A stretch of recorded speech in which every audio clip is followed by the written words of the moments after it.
Well, it has become known what proposals dictator Putin brought to Donald Trump in Alaska. At the meeting with Donald Trump, Putin will have to pretend that he is making concessions, since he knows that the American president cannot lose face. Still, Putin is a master manipulator in negotiations who always knows what he wants. Putin's ultimate goal is to convince Trump that the shortest path to peace is a deal on Russia's terms, and Putin's team knows how to plant this idea in Trump's mind. That is why The Telegraph writes that the meeting in Alaska could become the most dangerous moment of the war for Ukrainian President Volodymyr Zelensky.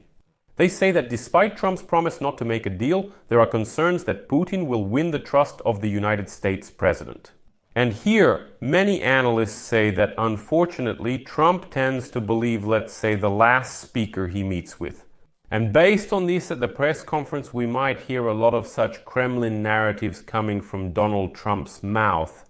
My name is Alexei Pichi. Today is August 15th, according to the calendar.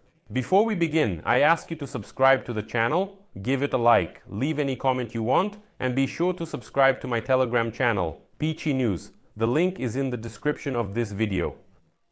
So, what is Putin ready to tempt Donald Trump with? I'll start with some unexpected news. It is expected that the meeting will be as complimentary as possible. Donald Trump will go out of his way to say what a friend Vladimir Putin is, that he knows him well, that he will definitely make a deal with him, that there will be absolutely no problems, and so on. Moreover, upon his arrival in Alaska, Putin will be greeted with a ceremonial welcome and a red carpet. At the same time, United States President Donald Trump will personally greet him and see him off at the airplane stairs. National Broadcasting Company News reports this, citing its sources in the White House. Quote, according to two senior administration officials, Trump is expected to roll out the red carpet for the arrival of Russian President Vladimir Putin at Elmendorf-Richardson Base on Friday and plans to greet the Russian leader upon his arrival. Sky News reports that at the Alaska meeting with Donald Trump, Russian dictator Vladimir Putin will have to appear as if he's making concessions, because he knows very well that the American president cannot lose face after this meeting. As Sky News correspondent Ivar Bennett notes, Putin is a master negotiator who knows what he wants and how to get it. Next is a quote from Bennett. He will be aware of all the details of the background and the legal arguments, and he will know that his opponent is not so well informed. His strategy will be to take advantage of this. In his opinion, Putin's ultimate goal is to convince Trump that the shortest path to peace is a deal on Russia's terms. To achieve this, Putin will have to create the appearance of concessions and offer something to Donald Trump at the summit. That something could be a promise of a meeting with Volodymyr Zelensky, the possibility of which Trump has mentioned again. But if that's the case, I suspect it will be a vague promise with reservations.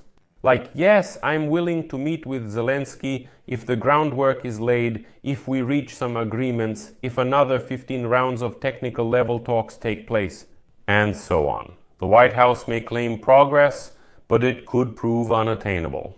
Bennett is sure that Putin will try to take advantage of Trump's desire for a quick resolution of the conflict and his wish to take credit for it. That's exactly why Putin is, buttering up Trump before the meeting, praising, as he said, the already energetic and sincere efforts of Donald Trump to achieve peace. Here's another quote from Bennett. I think he will also try to appeal to Trump's business nature and tempt him with various sweeteners that could come from siding with Russia. This means things like rare earth metal deals and joint projects in the Arctic. That's why the Russian delegation features Finance Minister Anton Siluanov and the Kremlin's investment representative Kirill Dmitriev. By the way, Trump has already said today, listen, he's bringing so many businessmen and financiers with him and he finds it flattering. Does that mean he wants to make some deals with me?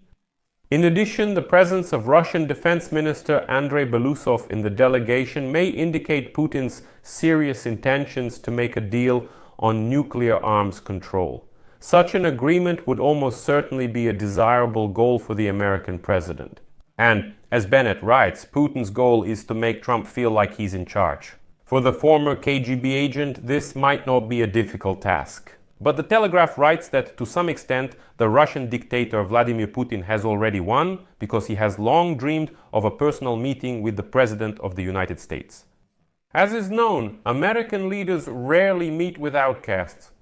However, a meeting with Donald Trump gives the President of the Russian Federation legitimacy, flatters his great power ambitions, and is a propaganda move that improves the domestic authority of the dictator Putin. Here is a quote from the Telegraph. After securing a symbolic victory, Putin hopes the Friday Alaska meeting will further legitimize his seizure of Ukrainian territories. For Volodymyr Zelensky, Ukraine's leader, this may be the war's most dangerous moment, as his country's fate could be decided at a meeting he wasn't invited to. If the worst happens, the Ukrainian leader and his European allies fear that it would be tantamount to betrayal, one that, in terms of scale, would rival the historic partitions of great powers. And, there are already even parallels being drawn with Yalta in 1945, when Stalin forced Churchill and Roosevelt to redraw Poland's borders and give Poland over to Soviet rule. And parallels are also being drawn with Munich in 1938, when Chamberlain gave the Sudetenland to Hitler. Both of those. This decision was made without the presence of the interested parties, that is, without the presence of representatives from Poland, and accordingly, the decision was made behind their backs. So, in order to prevent such a situation, Zelensky, together with his European allies, is conducting such intense diplomatic negotiations. After Trump's envoy, Steve Witkoff, returned from a meeting in Moscow last week, claiming some unexpected breakthrough. He noted that Putin was then willing to stop hostilities if Donbas territories were surrendered. This statement shocked the White House so much that Trump abandoned the plan to impose new sanctions against Russia, refused after the deadline, and instead agreed to hold a big summit. This was later revealed to be a lie. Official Kremlin representatives said Putin demands Ukraine's armed forces withdraw from Donetsk, Luhansk, Kherson, and Zaporizhzhia. Supposedly, they accept no compromise. And I listened to diplomats today, and many of them agree that Trump is often influenced by the last person he talks to. And we've seen that. His public statements changed every time he spoke with Europeans, with Zelensky, or with the Russians. Notice, after meeting Zelensky in Rome, he became extremely pro-Ukrainian. When Witkoff returns from Moscow, Trump acts as pro-Russian as possible. Putin will most likely flatter and persuade Trump.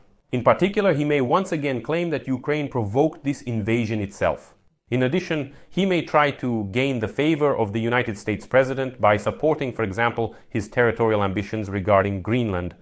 He'll ask, do you really need it? If he succeeds, the summit may end with Trump echoing Kremlin views and backing Ukraine's division, weakening the Western alliance.